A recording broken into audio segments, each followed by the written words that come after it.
বারুইপুর নতুন ভোর welfare society এবার পা দিয়েছে চতুর্থ বর্ষে।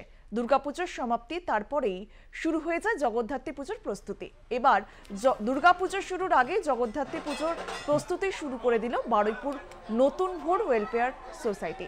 পুজোর মধ্য দিয়ে মানব সেবায় মূল লক্ষ্য পুজো উদ্যোক্তাদের। ষষ্ঠী থেকে নবমী পর্যন্ত 1 টাকার বিনিময়ে দুস্থদের খাবারের আয়োজন করা হয়েছে।